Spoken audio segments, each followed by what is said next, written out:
Indonesia dikenal dengan beragam budaya yang tersebar di seluruh daerah.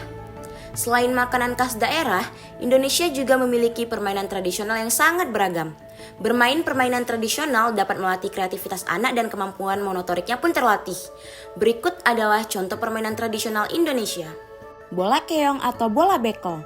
Permainan bekel merupakan permainan tradisional yang mendapat pengaruh dari budaya Belanda. Sebab kata bekel sendiri berasal dari bahasa Belanda, bekelspel atau bekelen. Di balik permainan ini terkandung makna filosofis menurut adat Jawa yang mempercayai bahwa bola bekel adalah simbol hubungan manusia dengan Tuhan dan manusia dengan sesama manusia. Permainan bekel yang awal mulanya berasal dari tanah Jawa ini merupakan permainan tradisional yang cukup populer di Indonesia. Permainan bekel biasanya dimainkan oleh 2-5 orang pemain dengan cara bermain yaitu: yang pertama, pemain melakukan pengundian untuk menentukan urutan bermain. Yang kedua, pada babak pertama, pengumpulan biji bekel dilakukan secara bertingkat. Pada babak pertama, pemain mengambil 1 buah biji bekel pada pantulan bola pertama, mengambil 2 biji bekel pada pantulan bola kedua, dan seterusnya. Yang ketiga, pada babak kedua, biji bekel diatur dengan posisi menunjukkan sisi yang sama. Yang keempat, pada babak ketiga, biji bekel diatur sama dengan posisi menunjukkan sisi berbeda dari babak kedua.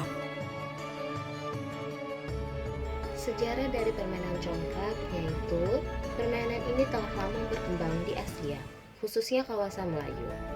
Menurut sejarah, congklak pertama kali masuk ke Indonesia dibawa oleh bangsa Arab yang datang untuk berdagang dan berdakwah. Para arkeologi dan para ahli mempercayai bahwa congklak berasal dari Timur Tengah lalu berkembang di Afrika. Lebih lanjut, para ahli juga mempercayai bahwa congklak merupakan permainan tertua di dunia. Tata cara permainan congklak. Congklak dimainkan oleh 2 orang yang saling berhadapan menggunakan papan yang terbuat dari kayu atau plastik. Ukuran papan kurang lebih 40-50 cm. Papan tersebut berisi 14 lubang kecil yang saling berhadapan dan lubang besar di kedua sisi kanan dan kiri. Masing-masing permainan dibagi 7 lubang dan 1 lubang besar. Setiap lubang kecil diisi 5-7 biji kerang atau sawo, sedangkan lubang besar dibiarkan kosong. Lubang besar dianggap sebagai gudang penyimpanan permainan. Cara bermainnya adalah 2 orang pemain ini secara bergantian untuk memilih 1 lubang kecil miliknya. Kemudian, biji pada lubang tersebut dipindahkan satu persatu ke lubang lain searah jarum jam, sampai biji dalam genggaman habis. Permainan akan berakhir saat biji di semua lubang kecil kosong dan berpindah ke lubang besar. Pemenangnya adalah ditentukan dari jumlah biji terbanyak di lubang besar masing-masing pemain.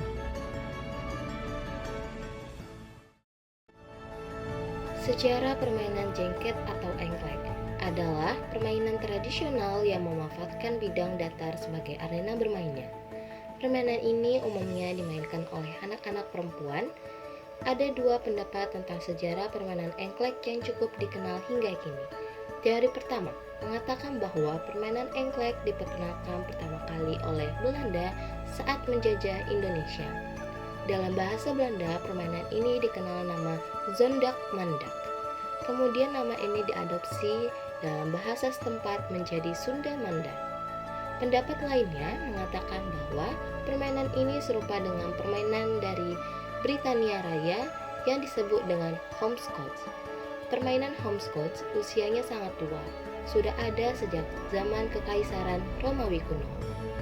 Engklek dimainkan dengan cara melompat dengan 1 kaki pada kotak-kotak yang telah dibuat.